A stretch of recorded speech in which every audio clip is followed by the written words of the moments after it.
नमस्कार, मी ऋषी देसाई. फटका या आमच्या विशेष कार्यक्रमात आपलं स्वागत. कोकणासह पश्चिम महाराष्ट्रात उद्भवलेली पूर परिस्थिती आणि या सगळ्याची केवळ एनडीआरएफ वर असलेली भिस्त हा आता केवळ चर्चेचा नाहीये तर अभ्यासाचा विषय बनलाय. पाण्यापुढे सगळेच हतबल असतो हे कितीही मान्य केलं तरी एनडीआरएफ वरच थांबणं या पुढच्या काळात आपल्याला आता बदलावं लागणार आहे. किती दिवस फक्त पाणी म्हणून थांबणार, आता विचार थोडासा डोंगराचाही करावा लागणार आहे. या सगळ्यावरच आहे आजचा फटका. आपत्तीची दरड कशी हटवणार. आजचा दिवस फार मोठा आहे, पण सगळ्यात महत्त्वाचं महाराष्ट्रासाठी तो वेदनादायी आहे. सलग 3 दिवस आपत्तीच्या ज्या दुर्घटना समोर येत होत्या त्याचा आजचा दिवस म्हणजे शोक पर्व आहे. आज महाराष्ट्रावर वसिष्ठी, उल्हास, पंचगंगा, कृष्णा या नद्यांच्या महापुराचं सावट आहे.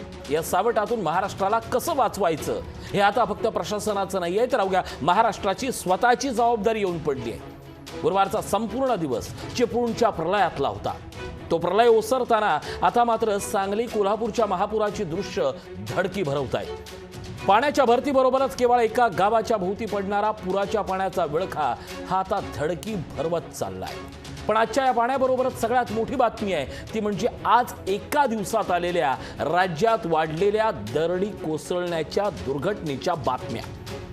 खरं तर कोकणावर प्रेम नाही असा माणूस राज्यात शोधूनही सापडणार नाही, मग तो कोणत्याही प्रांतातला असो. पण याच कोकणाची अवस्था आज फार बिकट झाली आहे. रायगड, रत्नागिरी आणि सिंधुदुर्ग जिल्ह्याला पावसानं झोडपलंय. आधी पूर, मग महापूर आणि त्यानंतर आता दरडी कोसळून मृत्यूनं तांडव उभं केल्यानं आज महाराष्ट्रातील प्रत्येकाच्या डोळ्यात अश्रूचे पूर निर्माण झाले. दरड कोसळून सर्वात जास्त जीव गेलेत ते महाडमधील तळी या दुर्गम गावात. वास्तविक या गावावर गुरुवारी सायंकाळी 4:30च्या सुमारास दरड कोसळली आणि आज सकाळी त्याची व्याप्ती मोठी होत गेली. ही माहिती मिळेपर्यंत खरं तर उशीर झाला, पण त्यानंतर मदत कार्य वेगानं सुरू झालं.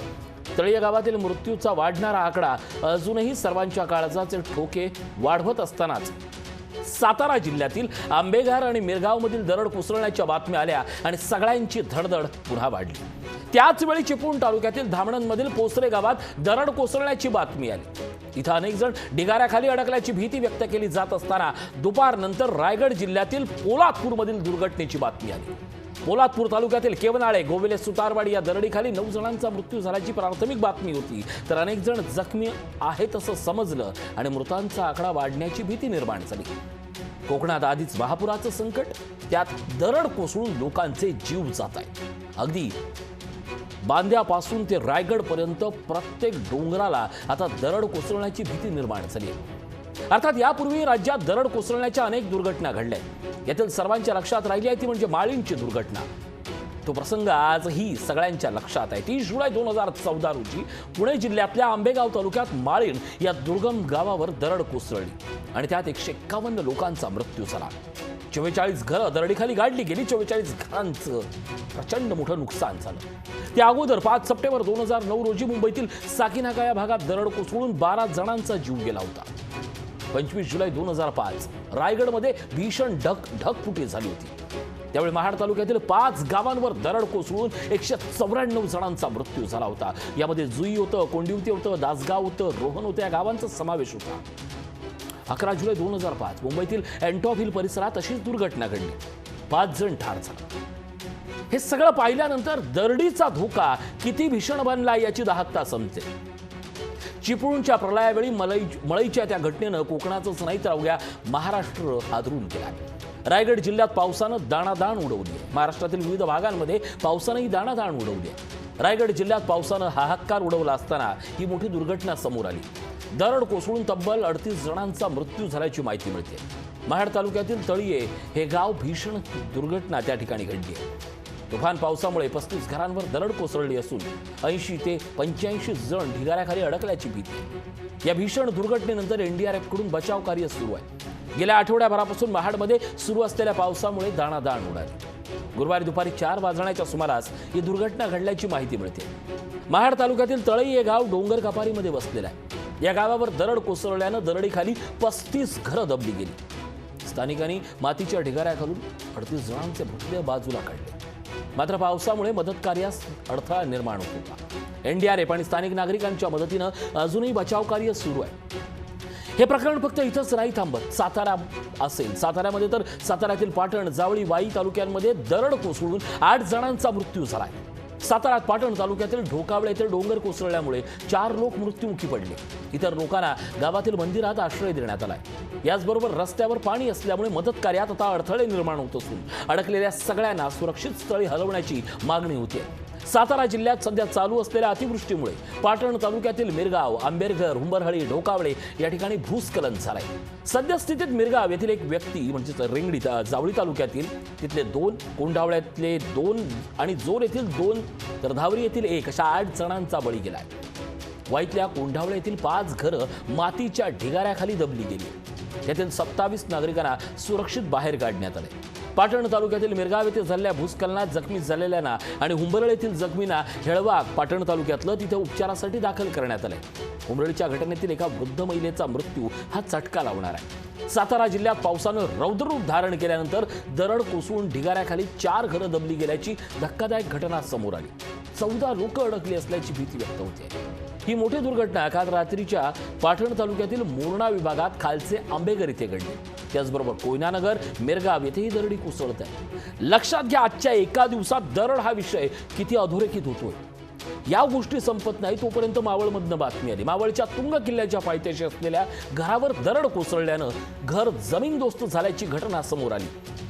अर्थात दैव बलवत्तर असल्यानं घरातील 11 जणांचे प्राण वाचले, तर आजूबाजूला मोठ्या प्रमाणावर जमीन खचल्याचं निदर्शनास आलं. आजही सिंधुदुर्गात चिंदर असेल, कणकवली असेल, वेगवेगळ्या ठिकाणी केवळ जमीन खचण्याच्या आणि दरडी कोसळण्याच्या बातम्या येतात. त्यानंतर येणारे मृत्यूचे आकडे हे प्रचंड भयावह आहे.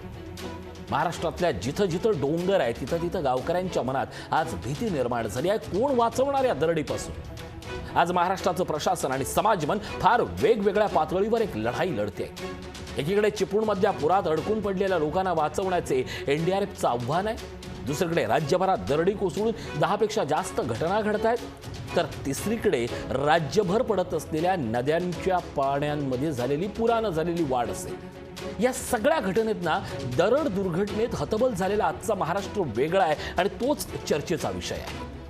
राज्यातील अतिवृष्टीमुळे दरड कोसळून दुर्घटनेत मृत्युमुखी पडलेल्यांच्या वारसांना आता प्रत्येकी 5 लाख रुपयाची मदत मुख्यमंत्री उद्धव ठाकरे यांनी जाहीर केली आहे.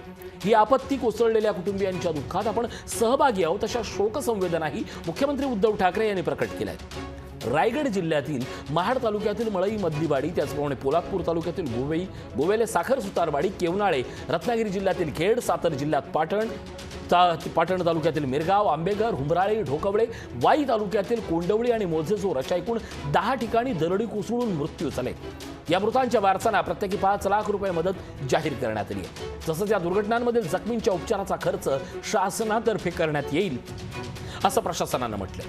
मात्र हे सगळं होत असताना फक्त एनडीआरएफच्या जीवावर किती दरडीपासून आपण स्वतःला वाचवणार हा प्रश्न मोठा आहे. आज प्रत्येकानं नेमकी पावसाची आणि पावसानंतर आलेल्या पुरानंतर कोसळत असलेल्या डोंगराची भौगोलिक परिस्थिती पुरती बदलून गेली आहे हे समजून घेण्याची गरज आहे. कालपर्यंत हवामान खात्याचे जे इशारे येत होते ना, ते फक्त बातम्यांपुरते आणि हेडलाईन पुरतेच राहायचे.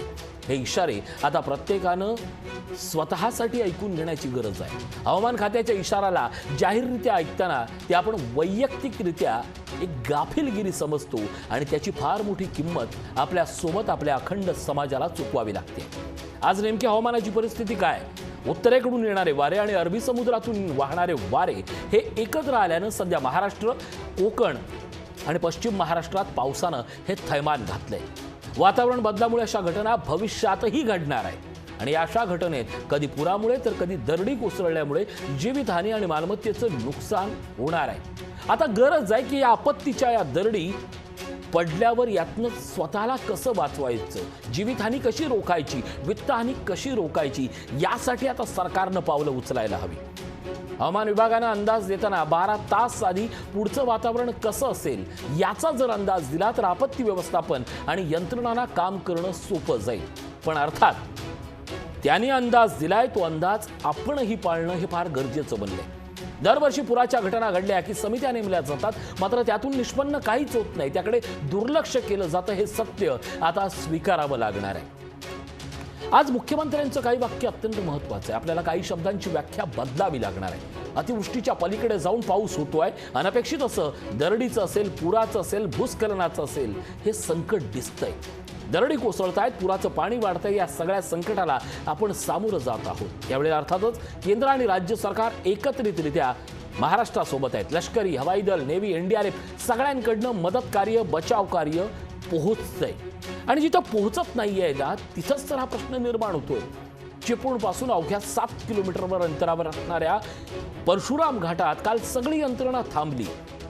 कोल्हापुरात पूर भरल्यानंतरही मुख्य बेंगलोर कोल्हापूर हायवेच्या अंतरावरनं आज जाण्यासाठी एक शिकस्त करावी लागते। ही शिकस्त करायची असेल तर मग एनडीआरएफ किंवा प्रशासकीय यंत्रणा, आपत्कालीन यंत्रणा यांच्यातला समन्वय, यांच्यातली सुलभता, याच्यावर सरकार म्हणून नावाची यंत्रणा किती वाट पाहायला लावणार आहे। चिपळूणमध्ये एक गोष्ट घडली, दरड कोसळली, 7 तासानंतर तिथं बचाव कार्य सुरू झालं। पाणी भरलं, 24 तासानंतर तिथं हेलिकॉप्टर आलं। बचाव कार्य करण्याच्या प्रामाणिकपणावर प्रश्नचिन्ह उपस्थित करण्याचा हेतू नाहीये। हे सगळं लवकरात लवकर नाही का होऊ शकत? प्रश्न केंद्राचा नाहीये की प्रश्न राज्याचा नाहीये। जर एनडीआरएफ तैनात असते, जर हवामान खातं तैनात असते, तर मग तिथे जाताना येणाऱ्या शासकीय अडचणी थोड्या दूर ठेवूया। चिपळूणचा जरी विचार केला ना तरी थेट चिपळूणात एक प्रशस्त जाणारा हायवे होता, तिथपर्यंत देखील एनडीआरएफ पोहोचू शकलं नाही। दरडीचं ठीक आहे, दरडीपर्यंत पोहोचताना प्रत्येकाला विचार करावाच लागतो, पण जिथे सोयीच्या वाटा आहेत तिथपर्यंत जर पोहोचत नसेल तर या सगळ्या आपत्कालीन यंत्रणांचं विस्तारीकरण नाही आहे, तर अत्यंत छोट्या पद्धतीनं गाव पातळीवर किंवा तालुका पातळीवर, विभाग पातळीवर विचार करण्याची आज गरज निर्माण झाली। एकीकडे महाराष्ट्राचे मुख्यमंत्री ज्यावेळी म्हणतात की आता या संकटाचा, अतिवृष्टीचा वेगळा विचार करायची वेळ आली आहे, त्या प्रत्येक वेळेला हा विचार लोकांनी करायचा की सरकारने करायचा या संदर्भातही धोरण आता स्पष्ट होण्याचीच वेळ आली आहे। आज पाणी वाढतंय, पाणी सोडावं लागतंय, नागरिकांना स्थलांतरित करण्याचं काम सुरू आहे। हे सगळं करत असताना संकट थांबलेली नाहीये। तळईचा विचार करताना खूप साऱ्या गोष्टी यात सरकार समोर आहे। खरं तर महाबळेश्वरातही जोरदार पाऊस सुरू आहे, नागपुरातही जोरदार पाऊस सुरू आहे। या अगोदर जेवढा पडला नाही तो सगळा पाऊस ज्यावेळी डोंगर माथ्यावर पडतो त्यावेळी तो सगळा पाऊस आपल्यासोबत केवळ डोंगराला नाही तर डोंगराच्या खाली असलेल्या गावांना दरडीत मातीमाय करतो आणि शहरांना जलमय करतो। पुरात अडकलेल्या वाचवण्यावर आणि नदी परिसरातील नागरिकांच्या स्थलांतरावर भर देताना त्या नियोजनासंदर्भात एक आराखडा असण्याची गोष्ट आता समजून घ्यायला पाहिजे।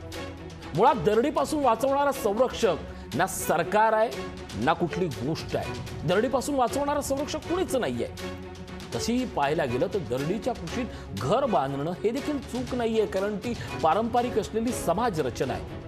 पण ती दरड का कोसळते आहे आणि ती कोसळताना आपण पाहणं आणि हे पाहताना आपण आपल्या माणसांचा जीव न वाचवणं आणि हे सगळं आपण स्वीकारताना हतबल होणं हे जास्त दुर्दैवी आहे। काल दरडीच्या घटनांनी पावसात अडकलेल्या, पुरात अडकलेल्या एका शहराच्या संपूर्ण दृश्यानं आपली हतबलता, आपल्या मर्यादा या पुन्हा अधोरेखित झाल्यात। प्रशासनावर कुठलाच प्रश्नचिन्ह नाहीये, सरकारी यंत्रणेवर कुठलंच प्रश्नचिन्ह नाहीये, पण या विलंबाला काय करायचं एकदा उत्तर द्या। दरडी कोसळतच राहतील, कारण या सगळ्या पर्यावरणाचा ऱ्हास झालेल्या त्या ऱ्हासाचं चित्र आता कुठल्या कमिटीच्या कागदावर किंवा कागदाच्या त्या सगळ्या आराखड्याच्या प्रेझेंटेशनवर त्याची उत्तरं नाही मिळणार आहेत। भुसभुशीत झालेली जमीन, वेड्यासारखा पडणारा पाऊस आज शहरं गाडतोय आणि शहरं भिजवतोय, बुडवतोय। राज्यात कोकण आणि पश्चिम महाराष्ट्राच्या काही जिल्ह्यांमध्ये पावसानं भीषण परिस्थिती निर्माण केली। रायगड, रत्नागिरी, ठाणे या जिल्ह्यासोबतच कोल्हापूर, सातारा, सांगली या जिल्ह्यांमध्ये देखील पावसानं आपलं उग्र रूप दाखवलंय।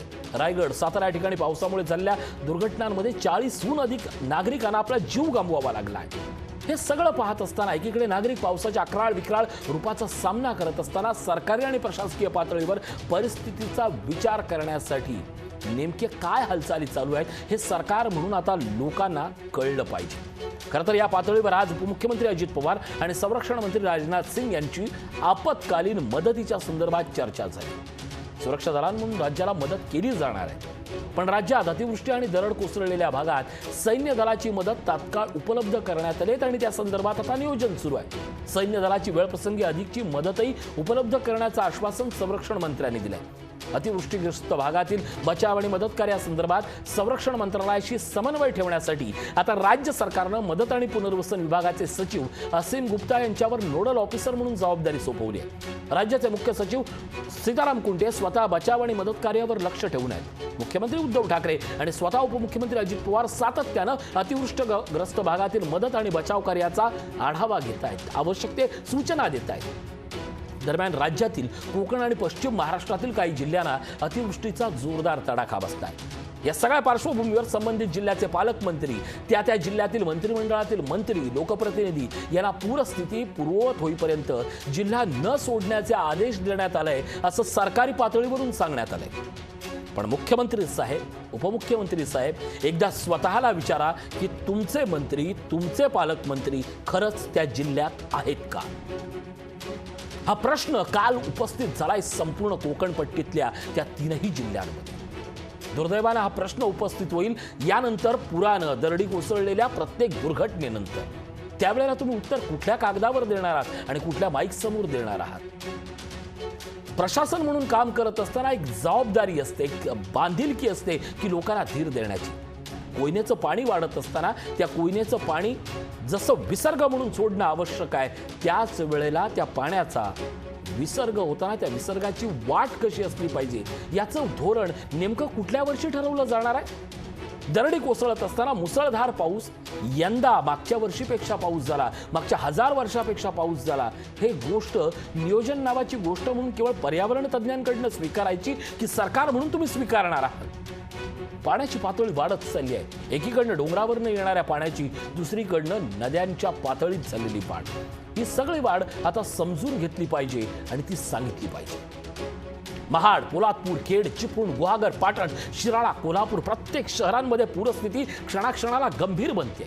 अडकलेल्या नागरिकांना सुरक्षित स्थळी हलवण्यासाठी जिल्हा प्रशासन आणि एनडीआरएफ सैन्य दलाची मदत घेण्यात येते। लष्कर आणि नौदलही बचाव मदत कार्यात सहभागी झाले। गरजेनुसार सैन्य दलाची अधिकची मदत तयार ठेवण्यात आली आहे। ही माहिती आता प्रत्येकाला कळणं आवश्यक आहे।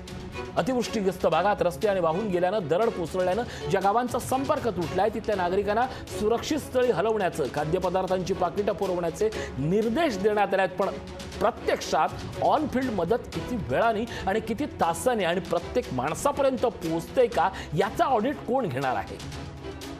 या ऑडिटची आज गरज निर्माण झाली। लोक शांत आहेत, लोक बघतायत तुमच्या कारभाराकडे, पण त्यांना उत्तर नको आहे, तुमची मदत हवी आहे। अर्थात हे सगळं समजून घेत असताना आपलीही काही जबाबदारी वाढते आहे। हवामान विभागाने दिलेल्या माहितीनुसार पश्चिम किनारपट्टीवर पुढचे 2-3 दिवस मुसळधार पाऊस आणखीन पडण्याची शक्यता आहे। त्यानंतर त्याचं प्रमाण हे कमी होत जाईल। मात्र त्यासोबतच कोकण, गोवा, पश्चिम महाराष्ट्र आणि मध्य महाराष्ट्राचा काही भाग या ठिकाणी अतिमुसळधार पाऊस होणार आहे। 24 जुलैला रोजी हे पावसाचं प्रमाण कायम राहणार असून त्यानंतर ते कमी होत जाईल। हे जेव्हा कमी होत जाईल प्रमाण, त्यावेळी तुमचं नियोजन काय आहे? त्यावेळी असलेल्या नियोजनाचा तुम्ही आपत्कालीन आणि संपूर्णपणे अत्यंत महत्त्वाचा म्हणजे लोकांना धीर देण्यासाठी काय करणार आहात? दरड कोसळल्यानंतर किंवा महापूर आल्यानंतर सगळ्यात अगोदर फक्त एनडीआरएफची चर्चा अजूनही का होते? आणि या वेळेला फक्त एनडीआरएफच का? हा एक प्रश्न आपल्या मर्यादा आणि आपली बलस्थळं दाखवणार आहे। एखादा पूर आला, एखादी दरड कोसळली तर एनडीआरएफ येईपर्यंत आमच्या जगण्याची आणि मरण्याची वाट ही त्यांच्या आभाळातल्या हेलिकॉप्टरकडे बघत बसावी? स्वतःच्या पातळीवर यातले काही गोष्टी आपण समजून घेतल्या पाहिजेत। सरकार म्हणून निदान तुम्ही तरी समजून घेतल्या पाहिजे। देशातील आपत्तीला तोंड देण्यासाठी भारत सरकारनं 2005 साली आपत्ती व्यवस्थापन कायदा लागू केला। भारतात सर्वच ठिकाणी हा कायदा लागू आहे, मान्य। एखाद्या नैसर्गिक किंवा मानवनिर्मित आपत्तीच्या वेळी होणारी हानी टाळण्यासाठी एक पथक स्थापन करण्याचे आदेश देण्यात आले आणि त्या अंतर्गत 2006 मध्ये एनडीआरएफची स्थापना करण्यात आली। याचं कामकाज हे गृह मंत्रालयाच्या अंतर्गत येतं। कोणतीही दुर्घटना घडल्यानंतर तातडीनं बचाव कार्य करण्याची जबाबदारी फक्त एनडीआरएफकडे असते। हे पथक राष्ट्रीय, राज्य, जिल्हा तसंच स्थानिक पातळीवर तयार करण्यात यावे असेही सरकारचे निर्देश होते ना। मग एनडीआरएफला समांतर असणारी केंद्राची रचना मान्य। आपत्कालीन परिस्थिती आहे त्यावेळी त्यांची गरज ही असणं आवश्यकच आहे। पण राज्य पातळीवरची यंत्रणेचं नाव काय आहे? जिल्हा पातळीवरच्या यंत्रणेचं नाव काय? पावसाच्या वेळी प्रत्येक पोलीस स्टेशनला साध्या बोटी देखील आपण पुरवू शकत नाही. रेस्क्यू यंत्रणा एक फार म्हणून सामाजिक संघटनांचे एक फार मोठं नेटवर्क आपण उभं करू शकत नाही. चिपळूणच्या पावसासाठी मालवणवरून बोटी काढाव्या लागतात आणि परशुरामात एनडीआरएफचं पथक अडकतं. याला विरोधाभास नाही तर काय म्हणायचं. आज हे सगळं पथक सुरू असताना मुंबई गोवा महामार्गावरचा पूल कोसळला, चिपळूणच्या वसिष्ठी नदीवरचा पूल कोसळला. कुठल्या माध्यमातून त्यांना मदत करायची? कोल्हापूर पुणे मार्गे जायचं आणि पाटणमधून आत येऊन मग मदतीचा मार्ग शोधायचा का? पर्यायी मार्गांची पर्यायी योजना ही तातडीनं झाली पाहिजे. तेवढा तर अपेक्षा नागरिक म्हणून प्रत्येक लोक तुमच्याकडेच विचारणार ना. खरं तर एनडीआरएफचं कार्य मोठं आहे, पण एनडीआरएफ स्थानिक पातळीवर एका समांतर पद्धतीनं उभं करण्याची गरज आता निर्माण झाली आहे. स्थापनेच्या वेळी एनडीआरएफचे देशभरात 8 बटालियन होते. सध्या बटालियनची संख्या वाढवून ती 12 करण्यात आली. प्रत्येक बटालियनमध्ये सुमारे 1149 अधिकारी आणि जवान कार्यरत असतात. अर्थात हा सगळा अभ्यास आपल्याला प्रत्येकाला महत्वाचा आहे. 2 वर्षापूर्वी ऑगस्टमध्ये कोल्हापूर, सांगली, पुणे आणि पश्चिम महाराष्ट्रात आलेल्या पुरात लोकांना वाचवण्यासाठी एनडीआरएफने जे केलं ना ते अतुलनीय. आजही एनडीआरएफ चिपळूणसाठी जिथे जिथे कोल्हापूर, सांगलीसाठी देवदूत म्हणून येते. कुठल्याही नैसर्गिक आपत्तीत सर्वात आधी एनडीआरएफच्या पथकाला पाचारण करण्यात येते. पण ही आपत्कालीन यंत्रणा, ही प्रशासकीय यंत्रणा राज्य सरकारची जिल्हा पातळीवर किंवा विभाग स्तरीयवर देखील का असू शकत नाही? हजारो लोकांचे प्राण वाचवण्यासाठी केंद्राचा किंवा राज्य सरकारचा आदेश एवढ्याच आदेशापर्यंत थांबायचं का? तुम्ही निघत असलेल्या पाण्यावर कंट्रोल करू शकत नाही, कोसळणाऱ्या दरडीवर नियंत्रण करू शकत नाही, पण मदत निर्माण करण्याच्या एका यंत्रणेवर निदान आजपासून विचार तरी करू शकता ना. राज्याला आता विभागवार एसडीआरएफ संदर्भात असा एक वेगळा विचार करण्याची गरज निर्माण झाली. मी परत एकदा सांगतो, कोसळलेल्या दरडीवर आवरा असं आम्ही नाही सांगत आहोत. वाढत असलेल्या पुराला आवरा असं नाही सांगत आहोत. पण या सगळ्यातली एक सूचना लोकांना तरी द्या, लोकांना विश्वासात तरी घ्या. एक आवश्यक असणारी यंत्रणा निर्माण तरी करा. एक फार मोठ्या नियोजनाची आज गरज येऊन निर्माण झाली आहे. नदीपात्राचे डोह साफ करा हे तर तुमच्या अखत्यारीतलं काम होतं, पण त्या डोहावर तुम्ही कधी लक्षच दिलं नाही. महाराष्ट्रातल्या किती नद्यांचे गेल्या 7 वर्षात, गेल्या 2 वर्षात किंवा मागच्या 10 वर्षात डोह गाळ साफ झाल्यात? उत्तर शून्यच असते कदाचित. डोंगर रांगांवर ज्या पद्धतीनं सामाजिक वनीकरणाच्या नियंत्रणात वृक्ष लागवड व्हायला पाहिजे होती, त्या लागवडीची उत्तरं काय आहेत? बेसुमार गाळ उपसा आणि बेसुमार भराव बुजवले जात असताना या गोष्टी आता सरकार म्हणून एकदा विचारात घ्या. नाहीतर दरवर्षीच्या पावसाळ्यात एकच प्रश्न निर्माण होणार, आपत्तीची दरड हटवणार कशी? आजच्या फटका विशेष कार्यक्रमात इथंच थांबतोय. त्याच्या बातम्यांसाठी पाहत राहा लोकशाही.